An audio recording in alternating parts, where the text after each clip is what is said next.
Ravi de vous retrouver pour ce journal des correspondants. Nous serons aujourd'hui au Bénin, au Mali, au Burkina Faso et au Cameroun.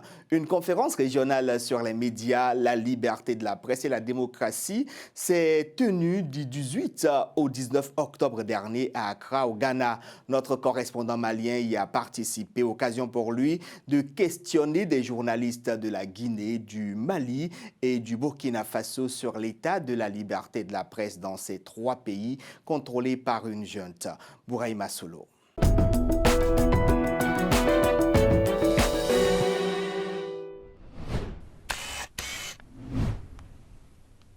Le rôle des médias face au recul démocratique et au rétrécissement de l'espace civique au Mali, au Burkina Faso et en Guinée-Conakry est l'une des thématiques abordées au cours de cette conférence régionale sur les médias en Afrique de l'Ouest. Une problématique à laquelle des journalistes venus de l'espace CEDEAO ont essayé d'apporter des solutions. Aujourd'hui, nos entreprises de presse vivent des situations économiques extrêmement difficiles.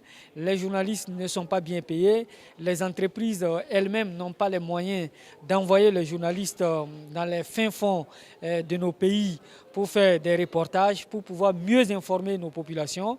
Et du coup, on a des informations au rabais. On a du journalisme de bureau. Pour Mahamadou Talata Maïga, administrateur de la Maison de la Presse du Mali et conférencier à cette rencontre, dans les différents pays évoqués, l'implication des médias dans la restauration de la démocratie passe par l'éducation aux médias. Aujourd'hui, c'est extrêmement difficile. Certainement à Bamako, il fait mieux en fait. On peut travailler. Les conditions ne sont pas aussi réunies pour vraiment le faire dans les meilleures conditions, mais en fait par rapport aux régions en fait, du nord et du centre, vous savez essentiellement que la situation insécuritaire met beaucoup plus en danger nos différents confrères et consoeurs qui sont sur le terrain, parce que là-bas ils sont confrontés beaucoup plus à des individus qui, sans état d'âme, effectivement les mettent sous pression, mais aussi sont prêts à tout pour effectivement les faire taire. Également présents à cette conférence régionale, les représentants des organisations de la société civile relèvent que les crises politico-sécuritaires que vivent certains pays de l'espace CEDEAO font partie des conséquences du recul démocratique observé dans la région. Vous voyez que ces trois thématiques sont liées: terrorisme, bonne gouvernance, restriction de l'espace médiatique, médias et organisations de la société civile. Donc nous retenons un signal fort d'un éveil de conscience des citoyens, des organisations, des médias pour pouvoir attaquer ce problème de mauvaise gouvernance qui nuit à tous dans la région. Cette conférence qui s'est achevée mercredi dernier a été organisée par la Media Foundation for West Africa en partenariat avec le réseau Ouest africain pour la démocratie et la solidarité Wademos. Les partis politiques au Bénin se mettent en ordre de bataille pour les législatives de janvier 2023. La commission électorale clôture mercredi le dépôt des listes pour ce scrutin.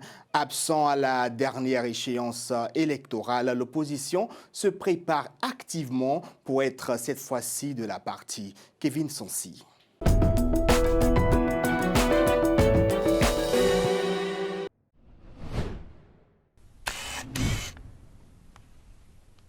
Le 8 janvier 2023, c'est la date retenue par la Commission électorale nationale autonome pour les élections législatives prochaines au Bénin.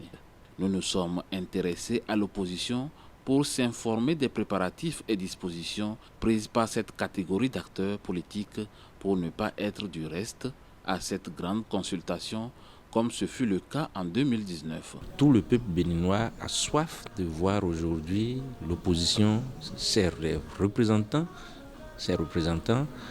être allés au palais des gouverneurs.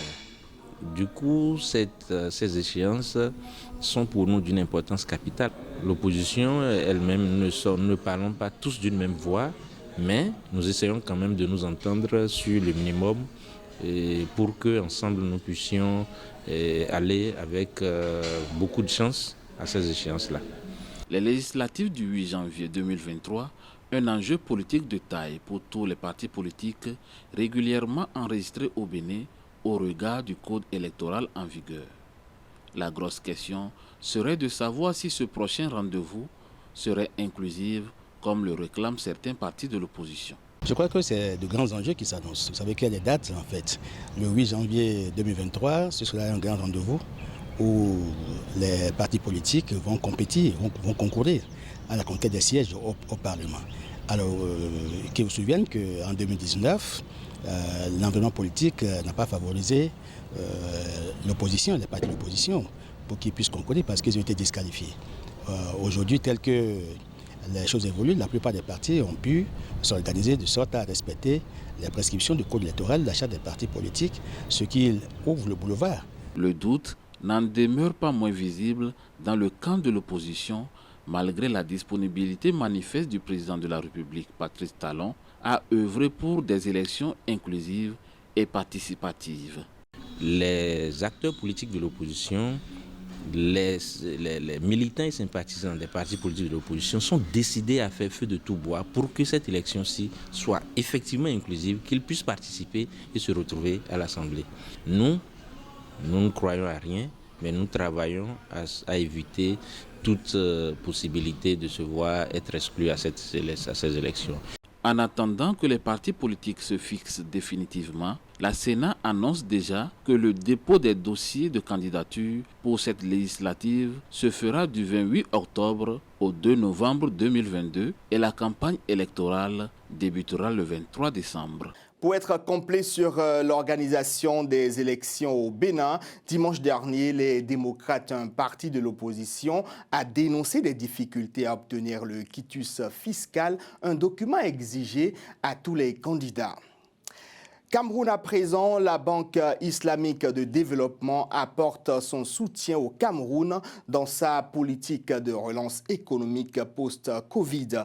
Une forte délégation de l'institution a été reçue en audience par le ministre des Finances Louis-Paul Motazeux. La banque projette poursuivre son appui dans des domaines prioritaires comme l'énergie et l'agriculture. Mathieu Wamba et Cyril Nguidjoy.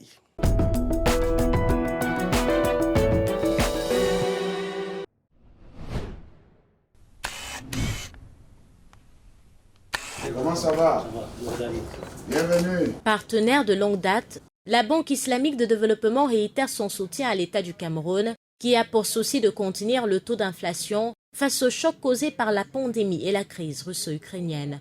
Une forte délégation conduite par le directeur des opérations de l'institution était au ministère des Finances. La Banque islamique de développement veut entre autres renforcer son offre de financement dans le développement de la filière coton, qui a subi un ralentissement cette année. Le Cameroun affiche une production de plus de 329 000 tonnes contre 370 000 tonnes projetées en début d'année.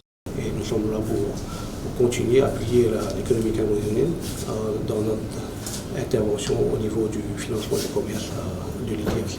C'est du financement à court terme, revolving, qui sont là pour appuyer donc, les secteurs clés de l'économie, tels que, comme vous dites, l'énergie et l'agriculture. Et nous travaillons par exemple à l'agriculture dans le coton, l'habitation des cotons. Ça fait maintenant plus de 12 ans. Selon le document de programmation économique et budgétaire à moyen terme pour la période 2022-2024, la croissance est projetée à 4,4% cette année. Un objectif difficile à atteindre face à la conjoncture actuelle. Dans cette optique, la Banque islamique de développement accompagne plusieurs projets agricoles. Elle a annoncé en juin 2022 un financement de 52 milliards de francs CFA pour accompagner les riziculteurs camerounais, alors que la production de riz est en baisse de 10%. Une note de culture pour terminer cette édition, la 12e édition des Récréatrales. Un festival de théâtre africain a ouvert ses portes le week-end dernier dans la capitale burkinabé. Elle se tient dans la cour commune d'une quinzaine de familles dans un quartier populaire de Ouagadougou. Mais comment ce festival a pu mobiliser tout un quartier et quelle est sa particularité? Réponse avec notre correspondant au Burkina Faso, Edema Haibla.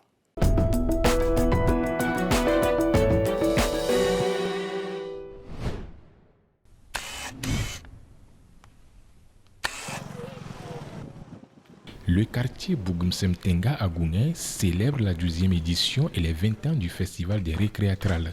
Organisé dans une quinzaine de cours communes dans ce quartier populaire de Ouagadougou, le théâtre est mis en exergue. C'est un festival de théâtre, mais qui aussi invite la musique, qui invite la danse, qui invite des performances, qui invite en fait la pensée dans une rue et dans des cours familiales, dans un quartier populaire de la ville de Ouagadougou. Donc nous sommes à Goungin, plus précisément à Boksumtenga, et là va se déployer pendant une semaine une grande fête, une scénographie géante long de presque 1 kilomètre, en tout cas un demi-kilomètre dans la rue du festival des récréatrales. Les récréatrales sont l'aboutissement d'une série de résidences à Goungin où plus de 150 artistes œuvrent autour d'un thème commun.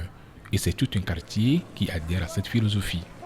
En tout cas, nous aussi, on a vu que c'est une belle initiative. Voilà, on est là, on est juste à côté, on est des voisins, on voit que en tout cas, c'est une belle chose.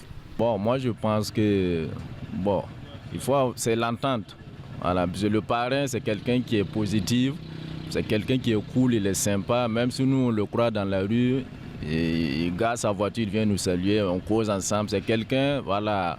Je pense que c'est parce qu'il est cool que tout le monde a adhéré à cela. Ils nous ont accueillis en 2008 sans nous connaître. Et puis petit à petit, on a appris à se connaître. Et puis, ils se sont appropriés le festival, donc on le porte avec eux. Donc c'est le fruit d'une longue marche commune, d'une entente, d'une fraternité qui est née entre des artistes et puis un quartier. Cette 12e édition, placée sous le thème « Faire visage », est extrait du roman « Silence du cœur » du Sénégalais Mohamed Mbougar Sarr. Les récréatrales, l'un des grands festivals du théâtre africain, a ouvert ses portes le samedi 29 octobre et se poursuit jusqu'au 5 novembre 2022. C'est la fin de cette édition. J'espère que vous avez passé un bon moment en notre compagnie. Merci de l'avoir suivi. Continuez à vous informer en regardant Télé Sud. Au revoir.